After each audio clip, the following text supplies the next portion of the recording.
Danielle. How you doing? I'm good. How are you? I'm good. I'm good. All right, let's jump right in here. So, you're on Fox's show, The Mick. It just got picked up for a second season, so congratulations on that. How do you feel knowing that you guys are coming back for a second season? Oh, I'm so excited. I think that this is just the tip of the iceberg of storytelling, and I'm excited to see where it's gonna go. Yeah, I was watching this show and it's hilarious, so I'm so glad you guys are coming back. Oh, thank you. But for those that haven't seen this show, tell them a little bit about it and your character, Elba. Okay. So the Mick is about Kaylin Olsen's character, Mick, Mackenzie, and she's kind of coming to her sister's house to borrow money. She's a little bit of a deadbeat, but you love her. And the second she gets to her sister's mansion in Connecticut, her sister's arrested along with her husband for, I believe, embezzlement. And Mickey is left in charge of her nephews and niece. And I work in the home, and I play their nanny and maid. And she just kind of shakes things up. She's very much not what they're used to, and so we all are kind of going on this wild ride with her. That's funny. You seem to do a lot of these comedies. Is this your favorite type of role to take on? I like both equally. I think that it just seems to gravitate more towards comedy, and I love it. I love comedy. So I grew up in theater and always loved when I was doing things, that were funny in theater and the physicality. So yeah, maybe I do skew more towards it. I mean, I love comedies, so it's not a bad thing. No, I love watching movies. I love all movies, but yeah, the comedies, they're pretty great. Did you always know that you wanted to be an actress? No, I actually, I didn't realize what it is I wanted to be until after, kind of like high school, maybe after high school, because I thought I was going to be a singer, because I sang when I was younger, and then I started doing theater, and I was getting cast in things where I wasn't singing, and I was like, that's weird, and I just did it for fun, and never really thought of it as a career, and then I guess I just somewhere right after high school, I just was like, you know what, I think this is where I'm heading. So I feel like women in this industry are faced with so many obstacles before they are taken seriously. So were there ever any barriers or obstacles that you faced before you made it? It's just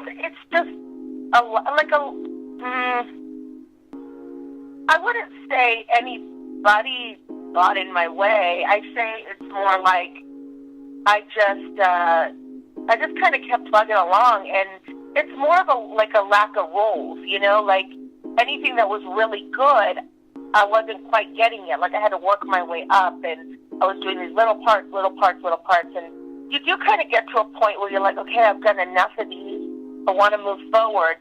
So it's just that kind of trying to get to that next level. That's always hard, but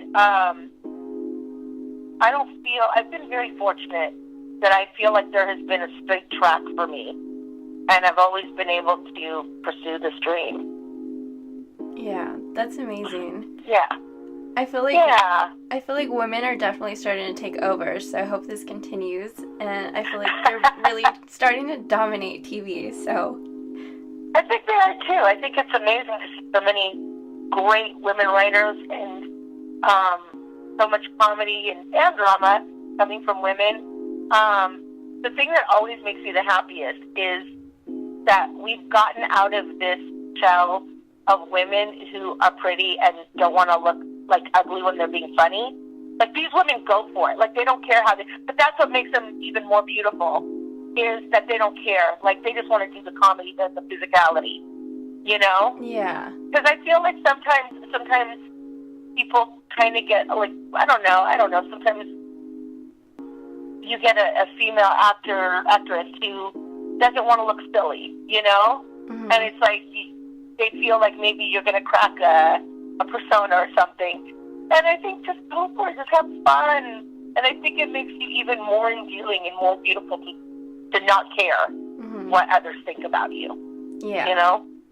No, yeah, I like that. I mean, we all know that it's hard, that, like, there's negative comments out there, and you just, you have to build yourself up. You have to love yourself, and just do it. Do it with reckless abandon, and don't care what anybody thinks about what you're doing. If you're doing it right, doesn't matter. Just keep moving. So, is that the advice you would give to somebody who's starting out in this industry? I would say to somebody in this industry to just, you have to, like, really want it, really be okay with the steps it takes to get where you're going. Because also, I feel like people run into this thing where they think, oh, this is going to be instantaneous. I'm going to be famous. I'm going to be this. And I think that if you're going into it for fame, you're going into it for the wrong reasons. It's very tedious and very long. And it takes, I've been in this business, like, I think 16 years in film. And it's gotten to me to this point. And I just had to persevere and go. And, there's a small percentage of people that do get to go to that fast track, But it's so few that I say don't pin all your hopes there. Just do the work. And I always say time meets preparation. When the time is right for you and you're prepared, it'll hit. Oh, I like that. Yeah. I feel like you've had an amazing career so far, and I know that you will continue to have an amazing career. But years from now, you're welcome. Years from now, what do you want to be remembered for? I want to be remembered for being a good person that loves her family and friends and had a really fun career and did what she loved. I think that's what I'd want to be remembered for. I think that's the perfect way to end this. Thank you so much, Carla, for joining me. If you guys enjoyed my interview, then subscribe to my YouTube channel, and don't forget to tune in next time as we discuss more life, love, and pop culture.